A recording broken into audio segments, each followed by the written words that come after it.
이보다 재미있는 철학은 없다. 우리 삶에 울림을 주는 이야기들을 깔깔깔 웃으면서 유쾌하게 들어봅니다. 철들지 않은 어른들의 인생 학교 박구용 왔구용.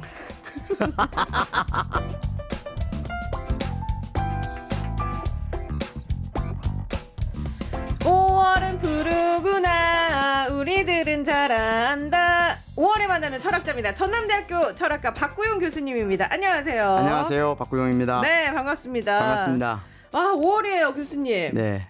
좋아요? 네.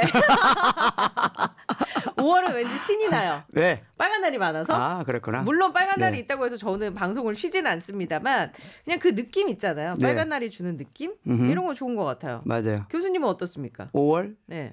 그러면 그런 생각이 들죠. 어떤 거요? 모든 게 새롭게 시작되는 느낌? 아, 다시. 네. 1월 1일이 아니라 아니고. 5월 1일인데 네. 뭔가 생명의 시작인 것 같아요. 생명의 시작.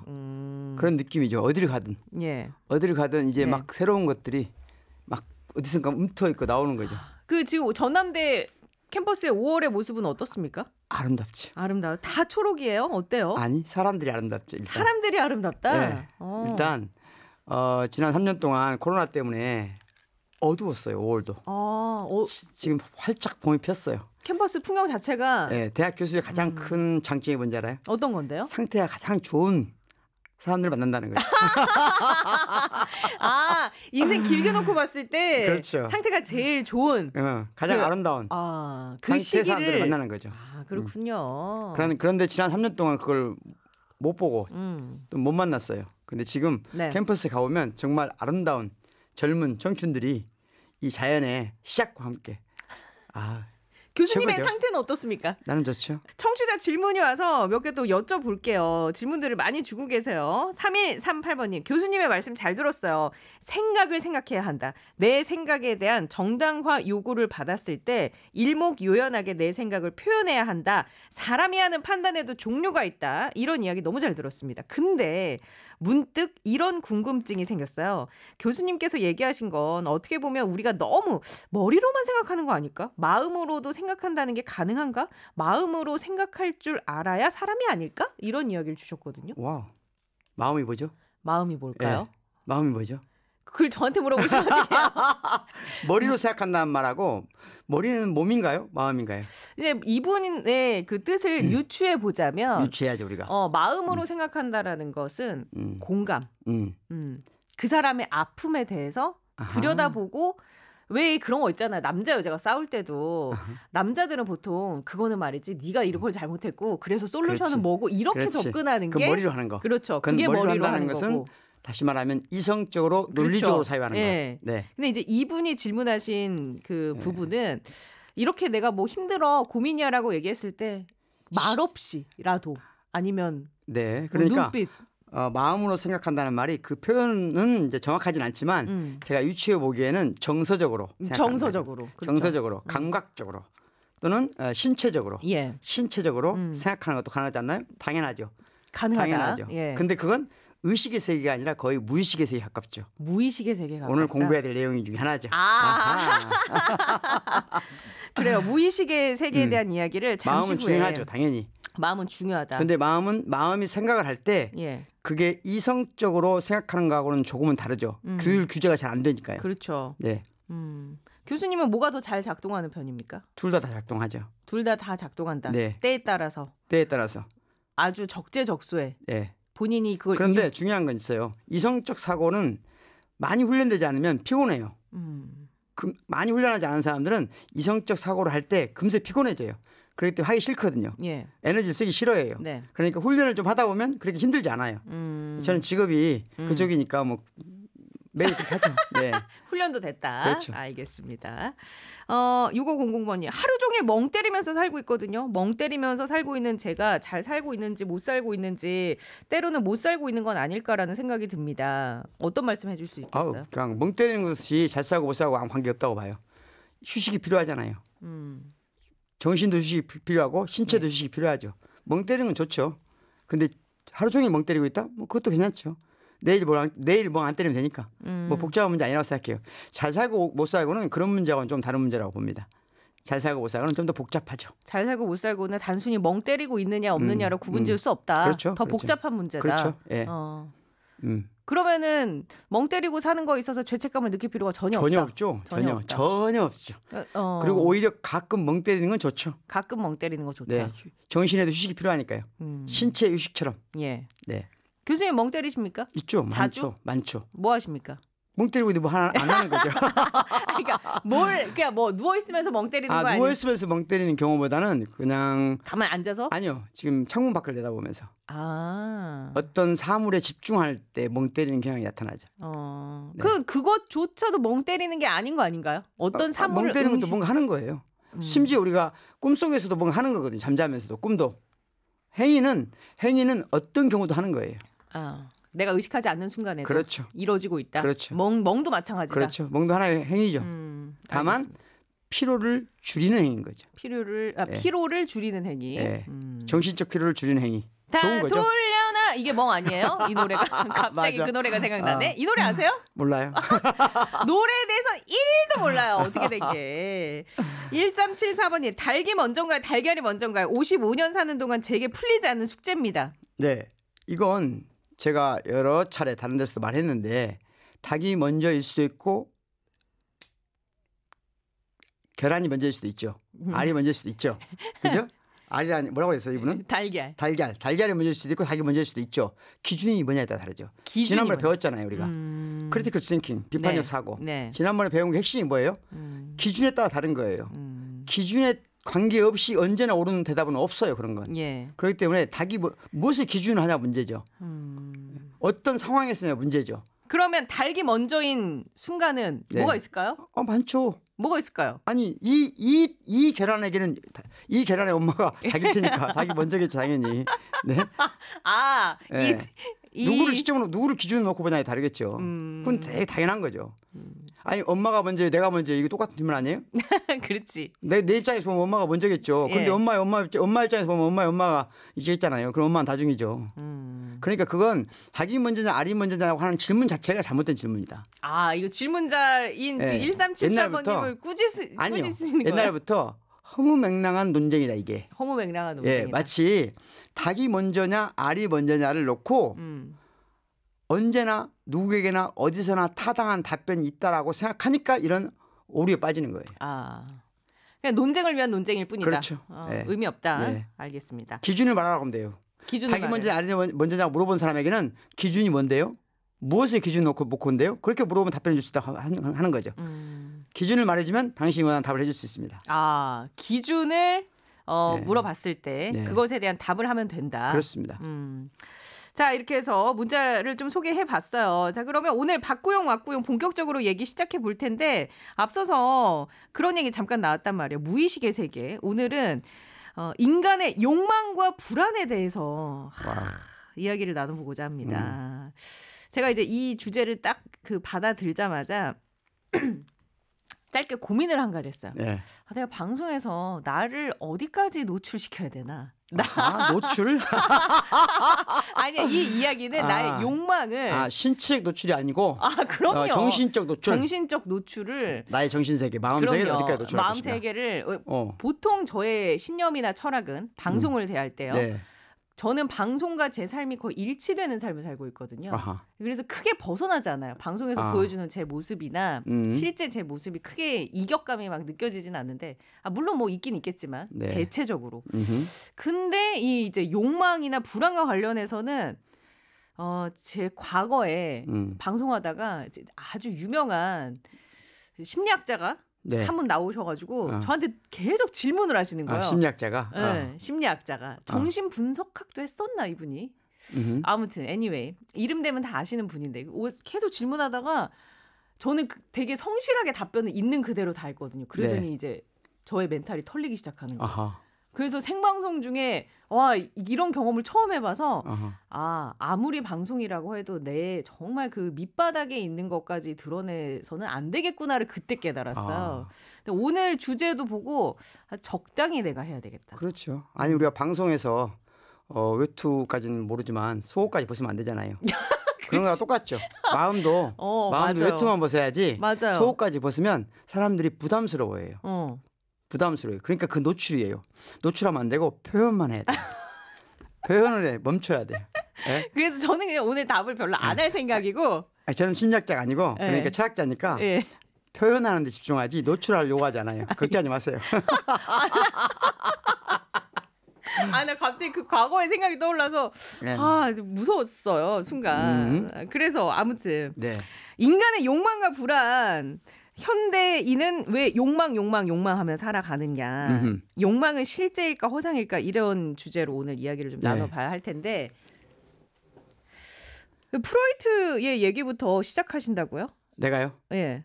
여기 프로이트의 일과 사랑이란 단어를 명시하셨길래 예전에 그런 적 있죠. 지난 방송에서 제가. 지난 방송은 아니고 예전에 그랬나요? 광주 시민자유대학의 강의에. 그랬군요. 제가 광주 시민자유대학 강의할 때 프로이트. 인생 뭐 있냐? 일 아니면 사랑. 그렇죠. 일과 사랑이 있다. 프로이트. 이렇게 항상 저는 가능하면 서양 사람들 이름 말할 때 풀네임으로 얘기하자. 그렇죠. 프로이트의 풀네임이 뭘까요? 프로이트. 알리가 어디 가서 프로이트 하면 없어 보여요. 그러니까 프로이트라도 아는 게 어디예요? 지금. 그래서 이 방송을 듣는 분들은 말씀해 주세요. 지그문트 프로이트. 그렇습니다. 지그문트 프로이트. 지그문트 프로이트는 대체적으로 이것도 뭐 별로 있어 보이진 않는데. 그래도 풀네임을 하려고 노력해야 돼요. 노력하자. 왜냐하면 항상 이름을 풀네임 불러야 되잖아요. 구용 이렇게 하는 것보다 그렇죠? 박구용. 그렇죠. 저한테 지금 프로이트 하는 것은 저한테 박 그런 거 똑같은 거예요. 제가 박 그런 거 똑같은 거잖아요. 차라리 이름을 불러야죠. 지그문트라고. 그래요? 제가 지금까지 구용 그런다면 이해해야 되지만 박박거린 그렇죠. 거예요? 지금 박박거렸네요. 지그문트 프로이트. 유명하죠. 유명해요. 이분은 아인슈타인하고 비교될 만큼 인류 역사에서 큰 업적을 남긴 분이에요. 프로이트 학파가 따로 있잖아요. 있죠. 당연히 있고 지금은 이제 프로이트로 돌아가자. 한쪽에서는 프로이트는 이미 과거의 유물이다. 현대 사회에서는 거의 현대 사회의 마음 또는 정신 세계를 분석하거나 또는 치료하는데 거의 이미 시기를 다했다. 라고 주장하는 사람들도 많죠. 많아요. 많은데 그 사람들을 전부 모두 쓰러뜨릴 만한 강력한 정신분석학자 자크 락강이요. 자크 락강이 프로이트 학파. 프로이트로 돌아가자. 그러면서 프로이트에 대한 또 재해석이 가능했고 프로이트는 단순히 심리학에서라기보다는 모든 학문 분야에 영향을 미친 사람이에요. 그러니까 프로이트가 사실 철학자는 아니잖아요. 아니죠. 정신분석학자. 정확히 말하면 정신분석학을 만든 사람이죠. 어마어마한 거죠. 그러니까. 새로운 학문을 만든 사람이니까. 그러면 정신분석학이 뭐죠? 정신을 분석하는 학문이죠. 정신을 분석하는 학문. 왜냐? 여태까지는 정신을 철학이라든지 종교의 관점에서 들여다봤다면 이 프로이트는 과학의 개념을 좀 도입을 해서 정신을 나름 애널리시스를 한 거예요. 분석을 해서. 이게 좀 네이버 수준의 지식이라고 말할 수 있죠. 여기 책에 써 있었다고. 그랬어요. 그래서 그런 개론서를 안 읽어야 돼요. 그래요? 지금 제가 오늘 오신다고 해갖고 프로이트의 책을 하나를 한 몇 줄 주워 읽고 왔는데 이거 보고 저한테 이런 책 보지 말라고 도움이 하나도 안 된다고 해서. 우리 최당구는 다른데 교수님인데 그래도. 그래서. 그런데 자, 프로이트 그러면 그 전에 사람들에게 정신병 오랫동안 사람들이 정신 나간 사람 이런 말 들어봤죠. 정신 나간 사람, 정신 나간 사람 이런 사람들이 가장 많이 겪는 병들이 있었을 거 아니에요. 우리가 신경질 난다 하죠. 신경증 기억나시죠? 안 나요. 여기서는 안 했어요. 딴 데서 하신 거예요 지금. 신경증 또는 정신 나간 병. 이 병에 대해서 사람들은 대체적으로 그전에는 프로이트 이전에는 어떻게 생각했을까요? 그 병 원인을. 병의 원인을. 병의 원인을 귀신 들렸다. 그렇죠. 말할 수 있죠. 예를 들면 중세 시대 때도 귀신 들렸다. 귀신 들렸다 해서 마녀 사냥 비슷하게 해가지고 어디 감금하고 지옥에 감옥에 가두고 이런 사례들은 있었잖아요. 그건 약간 이데올로기 전쟁이고요.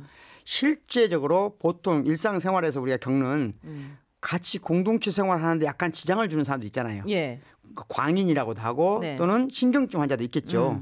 그런데 미친 사람, 예. 아까 말한 미친 사람 또는 신경질적인 사람, 그래서 같이 하기 어려운 사람, 이런 사람들의 대체적으로는 그 사람들이 뭔가 신체적으로 어딘가 문제가 있다고 생각했어요. 신체적으로 어디에 문제가 있다. 네, 특히 신경증은. 신경증이란 말이 원래 뿌리가 여성의 자궁을 가리키는 말입니다. 그럼 자궁 쪽에 문제가 있기 있다고 생각한 때문에 거예요. 신경증이 왔을 수 있다가 그렇죠. 프로이트 이전의 생각. 이전의 세계예요. 예. 그러니까 그래서 프로이트 이전에는 특히 신경증은 여성만의 것이라고 생각했어요.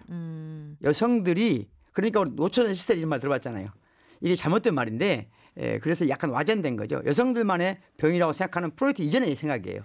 그러니까 프로이트 이전에는 여성들이 신경증을 부리고 그 원인은 여성의 신체만 갖고 있는 독특한 특징에 있다. 그리고 그것을 상징적으로 자궁이라고 한 거예요. 그런데 프로이트가 아니. 그래서 옛날에는 이 신경증 환자, 정신병 환자를 어떻게 했겠어요? 물리적으로 치료한다고 생각했잖아요. 그래서 가둬놓고 예. 때리고 묶고 예를 들면 묶고 그 찬물 속에 집어넣고 얼음물 속에 집어넣고 구타하고 별의별 방법 다 썼어요. 심지어 몸에다가 막 못을 박고. 그게 치료의 개념은 아닌데 그걸 그때는 치료 개념이었어요. 그게 치료의 개념인데. 그래서 많이 죽었어요. 치료받다가. 신체적 문제를 해결하는 극단적인 방법. 하다 안 되니까 이런저런 그렇죠. 거를 써본 건 거죠. 그렇죠. 그래서 충격 때리는 게 가장 많은 거였어요. 묶어놓고 때리는 게.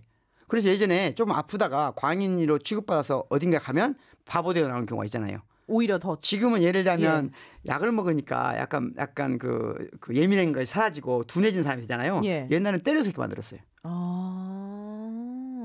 그러니까 아까 그랬대 이전에는 그걸 철학이 다뤘고 이런 게 아니고 그건 전혀 모르는 소리고 이전에는 그걸 물리적 현상으로 보고 그것을 물리적으로 치료하려고 했던 거예요. 다만 정확하게 모르다 보니까 경험적인 걸 가지고 한번 맞으니까 조용하더라 얘가. 이런 식이죠. 이해했어요? 예, 무식한 방법으로. 네, 무식한 방법으로 했는데 프로이트가 처음으로 그 생각한 거예요. 아니 이게 물리적인 게 아니라 정신적인 거 아닐까? 라고 생각한 거죠. 예. 처음으로 정신적인 거지 않을까? 이렇게 생각한 거예요. 그리고 그걸 연구한 거죠.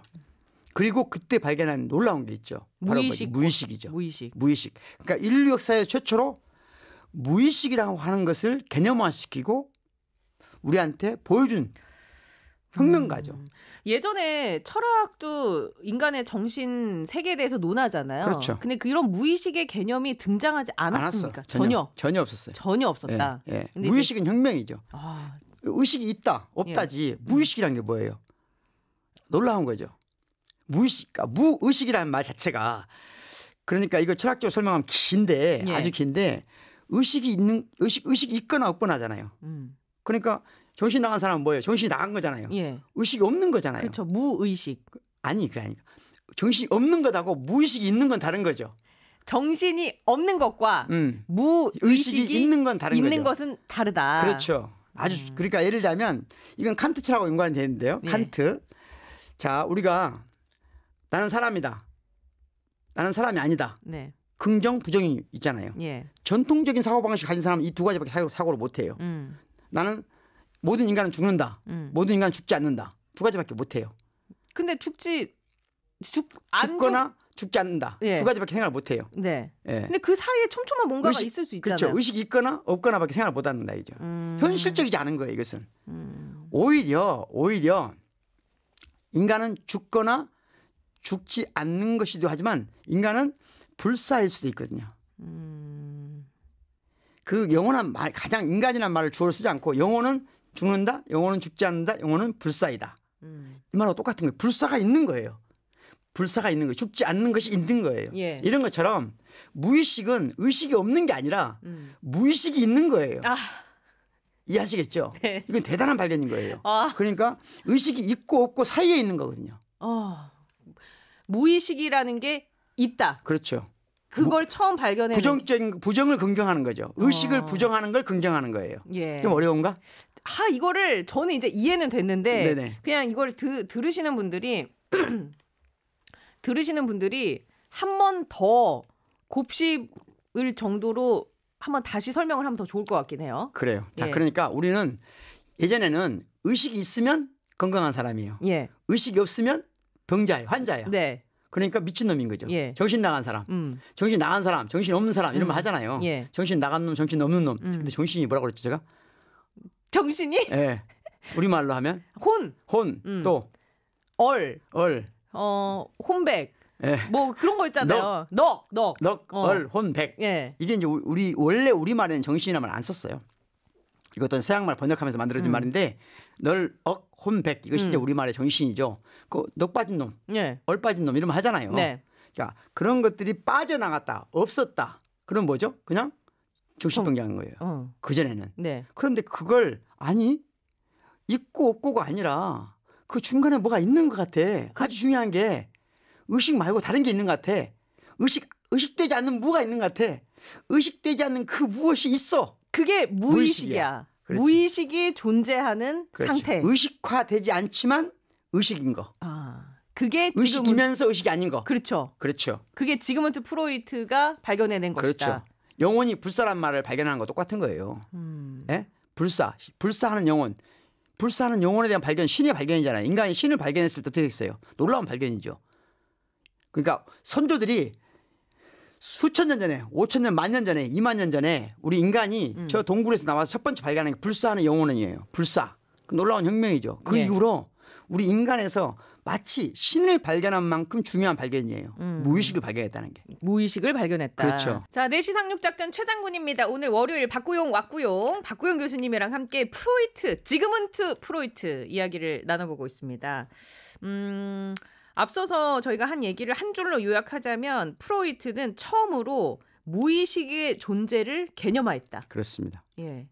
여기까지는 이제 저는 이해가 됐어요. 네. 한 추가 설명해 주실 거 있으면 해주셔도 될 것 같아요. 의식이 있냐 없냐가 아니라 무의식이 있다는 거죠. 중요한 거고. 그럼 무의식이 뭐냐는 거죠. 그렇죠. 무의식이 뭐냐는 거죠. 그러니까 의식되지 않는 의식. 의식되지 않으니까 우리가 알 수 없는 거잖아요. 알 수 없죠. 모른다고 해서 없다고 말할 수는 없죠. 그렇죠. 있는 거예요. 그런데 무의식이란 건 자기를 드러내기도 해요. 어떻게 드러내냐 이거죠. 우리가 뭔가 강박적으로 행위할 때 또는 어떤 실수를 할 때가 있거든요. 예. 예를 들자면 실수, 대표적으로 내가 뭔가를 깜박깜박 할 수 있잖아요. 또는 엉뚱한 말 할 수 있잖아요. 이런 건 다 무의식의 발동이거든요. 내가 의식하지 못한 채 저절로 그냥 나오는. 네, 대표적으로 프로이트가 예를 든 건데 네. 예를 들어서 내가 B라는 여성한테 사랑을 고백했어요. 그런데 그 B라는 여성이 나의 사랑을 받지 않고 내 친구의 사랑을 받아서 둘이 결혼했다고 쳐봐요. 예. 그런데 그때부터 이상하게 내 친구 이름을 내가 깜박깜박 중요한 순간에 모르게 잊어버리는 거예요. 망각하는 거예요. 이 망각이 무의식의 발로다. 그럼 이 무의식이라는 게 뭐냐 이거죠. 예. 자, 의식과 무의식은 다 기본적으로는 과거를 기억하거든요. 그렇죠? 의식과 무의식이 기억하는 방식이 조금 달라요. 의식의 기억 방법은 어떤 거고 무의식의 기억 방법은 어떤 겁니까? 그러면? 자, 의식은 일단 과거를 우리가 좋은 쪽으로 조작을 해내요. 잊어버릴 거 잊어버리잖아요. 망각하거든요. 예. 기억은 곧 망각이잖아요. 네. 뭘 기억하고 뭘 망각할 것인가 문제잖아요. 그렇잖아요. 그래서 같은 현상을 겪은 사람들도 그렇죠. 나중에 전혀 다르죠. 얘기를 해서 얘기를 이렇게 섞어보면 달라. 완전 서로의 다르죠. 기억이. 그렇죠. 왜냐하면 서로 기억하는 것과 망각하는 것에 차이가 있거든요. 포인트가 다른 거지. 완전히 다른 거죠. 예. 그러면 의식은 대체적으로는 의식은 자기 주도적으로 기억을 해내는 거거든요. 선택적으로 하는데 취할 거 취하고 버릴 거 버리죠. 예. 그러니까 취할 거 취하고 버릴 거 버리잖아요. 우리가 의식이. 예. 그럴 때 이왕이면 자기가 좋아하는 사람, 가까운 사람, 이해관계가 있는 사람들, 아주 가까운 사람은 대체 부모님, 부부간, 친구간일 거 아니에요. 그들의 행위를 내가 의식이 기억할 때 좋은 쪽으로 기억하겠어요? 안 좋은 쪽으로 기억하겠어요? 좋은 쪽으로 기억하려고 하죠. 그래야 되죠. 예. 그래야 살기가 편하거든요. 네. 그래서 의식은 예를 들어서 부모님이 또는 친구가 나에게 가해를 했더라도 심지어 가해를 한 것조차도 의식은 약간 정당화시켜서 조작해서 기억을 해요. 약간 미화하는 경향이 있어요. 그래야 내가 편하게 살 수 있거든요. 그러겠죠? 지금 우리는 다 의식을 갖고 살잖아요. 예. 말짱해 보이잖아요. 이 말짱해 보이는 이유가 다 조작을 했기 때문이에요. 조작의 기술이에요. 그건 놀라운 기술이죠. 네. 인간이 놀라운 기술을 갖고 있는 거예요. 조작해내는 기술. 이게 없으면 죽죠. 예. 그런데 망각을 할 때 망각이 안 되는 게 있어요. 그 망각이 안 되는 건 어떤 게 안 되는 겁니까? 그러니까 기억에서는 사라져도 예를 들어서 엄마가 나를 예전에 어떤 이유로 내가 시험을 못 봤다고 크게 꾸지람을 했어요. 잊어버렸어 내가. 잊어버렸는데 기억에서 없어요. 그런데 남아있는 게 있어. 뭐냐? 그 느낌, 감정. 그 당시에 느꼈던 감정은 지워지지가 않네. 이거는 내가 의식하지 않았음에도 나도 모르게 어딘가에 저장이 돼 있는 거죠. 그러니까 엄마가 나를 크게 꾸짖었다는 건 내가 망각을 통해서 지워버렸어. 예. 그런데 그때 그 느낌은 지워지지 않아. 그 의도와 상관없이. 그 느낌은 지워지지 않아. 그때 그 감정은 지워지지가 않아. 그걸 전문적으로는 정동이라고 하거든요. 지워지지 않는 느낌, 감정은 있죠. 기억은 없어요. 근데 느낌은 있어. 네. 그 느낌을 간직하는 게 무의식이에요. 그러니까 무의식에는 주로 뭐가 많겠어요? 안 좋은 느낌이 많지. 그렇죠. 상처가 많지. 예. 그러니까 무의식이 함부로 발동하면 위험하죠. 그러니까 무의식이 아까 말한 대로 실수로, 꿈으로 또는 어떤 강박적 행위로 우리한테 불쑥불쑥 드러나는 거예요.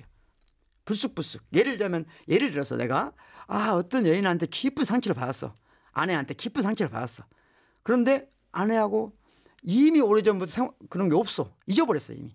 잊어버렸는데 어떤 유사한 상처를 받았을 때 유사한 상황이 나타날 것 같은 두려움이 생기면 발작적으로 뭔가 증상이 나타나는 거죠. 그런 것이 이제 무의식이에요. 그게 신경증이라는 거죠. 그렇구나. 네. 그런데 여기서 중요한 게 있어요. 중요한 게 뭐냐? 프로이트 정신분석학의 가장 중요한 특징 중에 하나예요. 네. 아픈 사람, 안 아픈 사람, 정상, 비정상을 나누지 않는다는 거예요.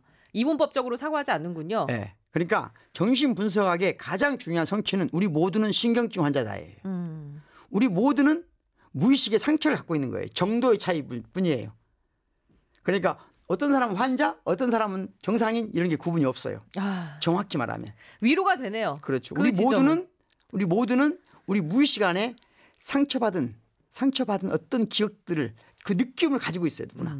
누구나 가지고 있다. 근데 이제 다만 그게 현재에서 함부로 발동이 돼서 어떤 해악을 끼치는 쪽으로 그렇죠. 가는 사람들도 있겠지만 아닌 경우도 많이 있을 것이고. 다른 사람이 보기에는 맥락 없이 신경증이 드러나는 거거든요. 강박적 행동이라든가 실수를 하거든요. 맥락 없이.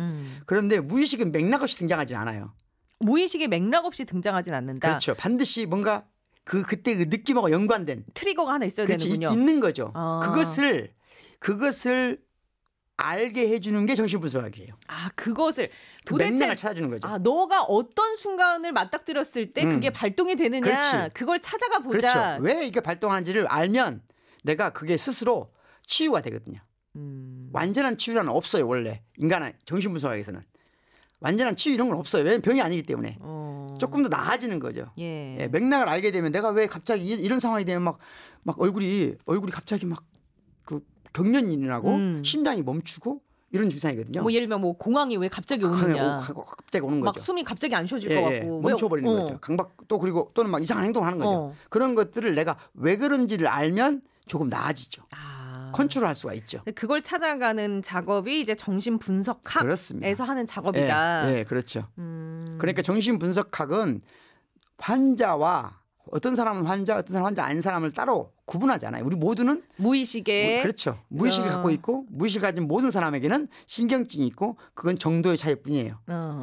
그리고 그것은 누구든지 분석할 수 있어요. 예. 네. 그게 정신분석학이다. 예, 그게 가장 중요하죠. 어찌 보면. 그래서 오늘 이제 사실 그 큰 주제 자체는 그거였단 말이죠. 현대인의 욕망은 실제일까 허상일까 이 부분에 대한 이야기를 풀기 위해서 지그문트 프로이트 이야기를 가져오셨어요. 지그문트 좋았어요. 그러니까 그 이야기는 마무리로 이렇게 얘기해도 되겠습니까? 저희가 지난 몇 주 동안 살펴본 생각에 대한 생각, 판단에는 세 종류가 있고 그 판단을 내렸을 때 내가 이 기준을 제시를 할 수 있어야 된다라는 네. 아까 전에 청취자 3138번님의 질문처럼 이성의 영역에서 그것들이 다루어졌다면 지금 교수님께서 오늘 지그문트 프로이트 얘기를 해주면서 무의식의 얘기를 덧붙여 주신 이유는 욕망은 무의식에 존재하는 어떤 것일 수 있기 때문에 이야기를 꺼내신 거 아닐까. 아, 그렇죠. 조금 더 들어가도 돼요? 아니면 여기서 멈출까요?